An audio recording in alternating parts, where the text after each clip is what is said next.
मेरी कज़न की शादी थी और मेरी अम्मी ने मुझे शादी पर नहीं जाने दिया, जबकि मेरी छोटी बहन को वो अपने साथ खुशी-खुशी ले गई। वो हमेशा हर दफ़ा ऐसा ही करती थी। जहाँ भी कहीं बाहर जाना होता तो मुझे घर पर ही छोड़कर जाती और छोटी बहन को हमेशा साथ ले जाती, जिस पर मुझे हर वक़्त अपनी अम्मी से शिकवा रहता था। शादी चूँकि साथ वाली गली में थी और ढोल की आवाज़ बड़ी वाज़े आ रही थी। आज रात मेहंदी की थी और मेरा वहाँ जाने का बहुत दिल कर रहा था। बुलाकर मैंने हर बात को पुसे-पुछ डाला और उठकर अपना चमकीला जोड़ा निकाला, उसे प्रेस किया और पहनकर हल्का-फुल्का सा मेकअप करके 1 घंटे में तैयार होकर शादी वाले घर में दाखिल हो गई।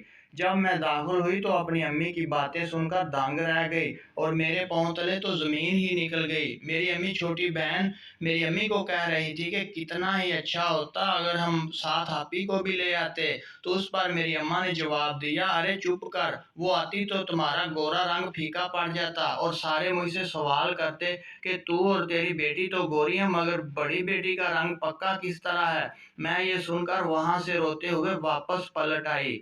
अगर आपको वीडियो अच्छी लगे तो प्लीज़ चैनल को सब्सक्राइब कर दीजिए। शुक्रिया।